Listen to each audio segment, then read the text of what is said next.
as many of you may know, politicians write checks that their ass can't cash, and that's just the reality of it. Um, Biden made the student loan promises, public option promises, um, and they just can't keep them for various reasons. Either it was completely just a lie from the beginning, or there's constitutional challenges, quote unquote, or there are problems with it going through Congress. So of course, Donald Trump made a lot of promises. Of course, he claims that he doesn't know anything about Project 2025, but a lot of the ideology and a lot of the ideas and projects and what they were wanting to do in Project 2025 has been around. So, been in the think tanks, Heritage Foundation, especially since like the 1980s. Ronald Reagan, that was one of his pushes to dismantle, not necessarily abolish, but to definitely dismantle a lot of the Department of Education. So, let's just kind of review and give commentary when needed on some of these plans. I do not think that a lot of people actually know what's in Project 2025. That's on the left and the right, and I don't think that a lot of the base on the left or the right actually support, you know, uh, things in Project 2025. But, or I think it's called the Agenda 47 plan or something like that now. So let's just take a look. Yeah. To do the tariffs, the largest deportation operation in the history of our country. But not all of Trump's policy goals are doable by the president alone. Some are, like, It will be my great honor to pardon the peaceful January 6 protesters. but some are not. We will have no tax on tips, no tax on overtime, and no tax on Social Security benefits for our seniors. Here's what Trump can and can't do as president in his second term. Let's start with Trump's biggest plan, immigration.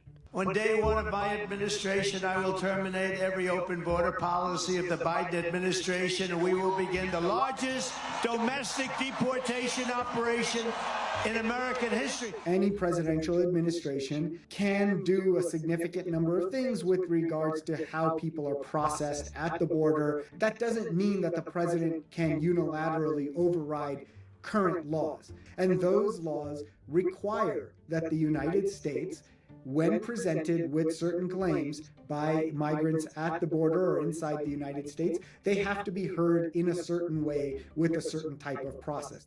Trump hasn't outlined a plan yet, but the president controls immigration enforcement and can decide who they prioritize to deport. So Trump can change the current policy of prioritizing unauthorized people who pose a threat to anyone in the country unlawfully. That still doesn't mean that 11 million people can be removed. The Obama administration accomplished the highest number of internal removals, and that was with the enforcement apparatus of the United States going at full bore. So a lot of people on the left fail to realize that a lot of the things that they criticize Trump over, especially at the border, Obama did, Biden still does, Bush did.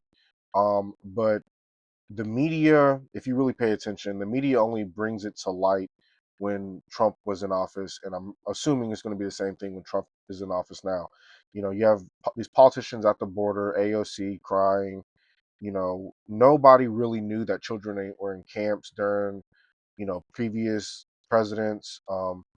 But that's just kind of how the media works. I'm not saying that, you know, Trump did everything the right way, but to act like that he was this heinous person when clearly Obama was named the porter in chief, Trump couldn't even if Trump was to go full force for the next 4 years, he still couldn't beat Obama's numbers. So that's just the reality, you know. As like many protests, they just disappeared during the Biden administration, except for like the uh, ceasefire and the Palestinian protest, Free Palestine protest. Those, of course, made it into the Biden administration years. well, mainly just this past year or two. But if you notice that, there wasn't any protests, there was no BLM, no, there's not this resistance as if you go back from 2016 to 2020. So, the moment Trump's inauguration, there was the Pussy March, you know, there was at least, I know in Charlotte alone, there was like 4 or 5, black protests. So it's, if you really pay attention, you'll just notice that the agenda ramps up when there's a Republican president, and the agenda is obviously going to ramp up even more now that Trump is back in office. There's going to be this heavy resistance. So whether you agree with our current immigration policies or whether you don't agree with them, or just understand that they are playing a game. They're playing a game. So Can imagine the number of resources that need to be committed as a practical matter to something that even approximates the millions that the Trump administration is talking about. To hire more people, to build detention centers, to pay for transportation, all the logistics of increased deportations would require congressional appropriation. He could ask local law enforcement to assist, although only if they volunteer and if state law even allows. And then local departments would have to use their own budget and resources. Trump has also floated the idea of using the military. The United States military is forbidden by statute from engaging in domestic law enforcement. And there's not really any good way for presidents to get around that. So the president can say there's a national emergency, and it doesn't matter. It doesn't change the fact that he can't use federal troops to enforce law. But as commander-in-chief, Trump can organize the top of the military, like generals. And we have a military that's not woke. You may have a few people on the top that are woke, and we're going to get rid of them so damn fast your head's going to explode. The president can get rid of generals. The president's a little more tied on replacing them. So Congress has a say in who replaces those generals. We're going to take the Department of Education, close it. I'm going to close it. The Department of Education was created by Congress, and it can only be closed by Congress. It mainly handles student loans and enforces civil rights programs like Title IX, which protects students from gender discrimination. I will keep men out of women's sports. The president has the authority, and the Secretary of Education have the authority to rewrite the Title IX regulations. The Trump administration rewrote the Title IX regulations. The Biden administration rewrote them again. And so I expect we are going to see new Title IX regulations within his first year. The department allocates money to schools through these civil rights programs, like for students with disabilities, and doesn't actually set curriculum. I will sign a new executive order to cut federal funding for any school pushing critical race theory, transgender insanity, and other inappropriate racial, sexual, or political content onto our children. The reasons that the department can cut off federal funding are well defined by law. And so to tie new policy priorities to federal funding, you would have to pass new legislation. It's important to underscore that if they were to do that, it would represent a sort of very significant deviation from a long-held principle that the federal government should not have a say over curriculum. And so, what a lot of people have to understand is that Trump doesn't have a supermajority in the House or in the Senate. So, with that being said, of course, in a lot of cases, especially when you look at the Freedom Caucus, they're not going to support extra spending or funding because that is their ideology, which is, to control spending and try to balance the budget. So when you look at a lot of the things that Trump wants to do, you also have to look at the Freedom Caucus. Then you also have to go with the fact that still the center right, the Lisa Murkowskis and stuff like that, that do not want to do anything that's going to harm or jeopardize their election that's coming up eventually. Obviously, there's the rhinos that's in there. they do not really necessarily support Trump. They would rather support somebody like a George H. Bush or a Marco Rubio or a Nikki Haley. So I know like Tom Tillis, he fakes as this person who is MAGA and he's not. So therefore he would still have to have some kind of Democratic support. So now when you look at the problem with the Senate, yes, they have 53 senators, but even then, you still have people who are going to tie it up, like Mitch McConnell, who secretly hate Trump or even openly hate Trump. Then, the Democrats, if they truly had any fight in them, then yeah, they could filibuster. So then you would need a 60 vote threshold in the Senate to be able to do a lot of these policy changes. And so Trump is really going to be tied up.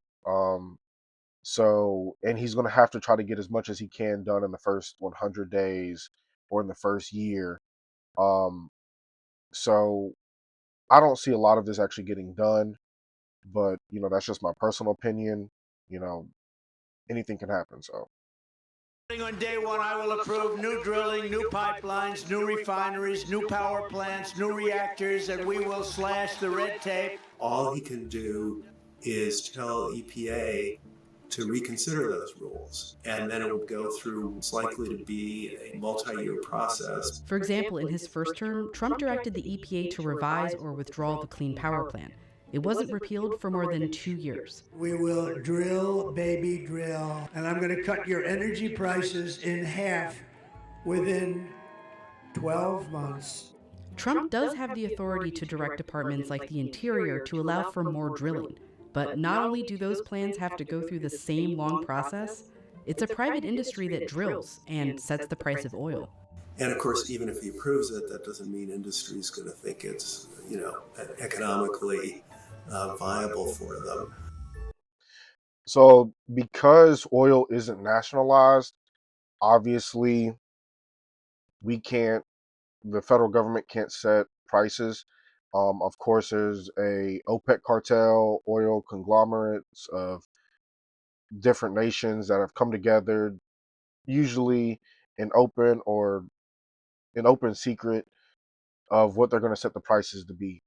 Um, Even though we drill oil in the United States, a lot of times, almost all of it is actually exported. So then we have imported oil, especially from places like Canada.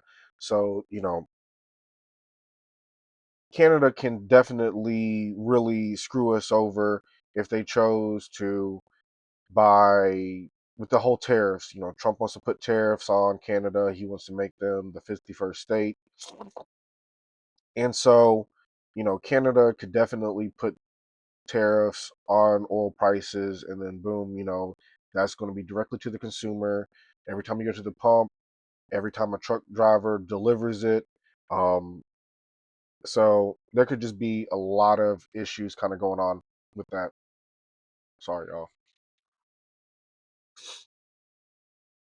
Then um, we don't necessarily have enough refineries in America, so then we'd have to go through a whole process of building more refineries, which obviously construction and just it's going to take a long time. So the best way for him to be able to lower the oil prices is to probably negotiate with Saudi Arabia and Russia and some of the other OPEC countries.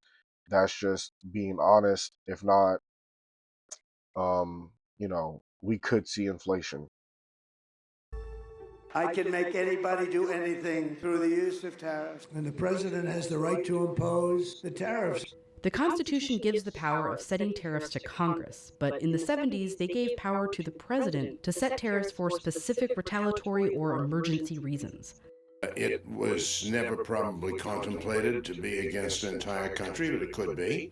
Trump wants to put tariffs on China and Mexico. Every damn thing that they sell into the United States is going to have like a 25% tariff until they stop drugs from coming in. As a retaliatory move, he has that authority delegated to him by the Congress.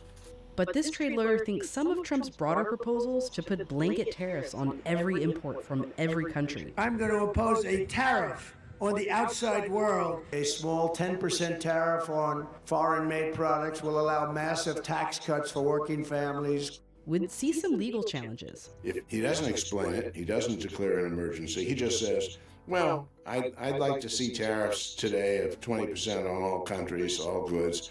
I think the court would say, no, under the Constitution, that is in fact given to the Congress of the United States. You can't do it.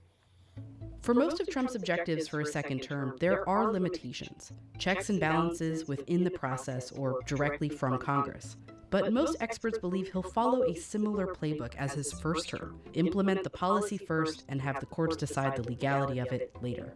And yeah, just go ahead and do things and not worry much about whether they're legal. I think the bet that the Trump administration is making is that eventually their views will be vindicated by perhaps a Supreme Court that is friendly to their views. The attempted efforts by Trump to promote his policy agenda through the power of the executive, I think, remains to be seen.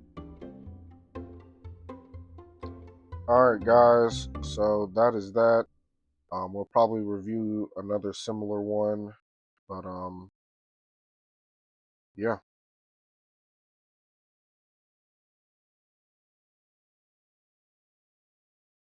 Happy 2025.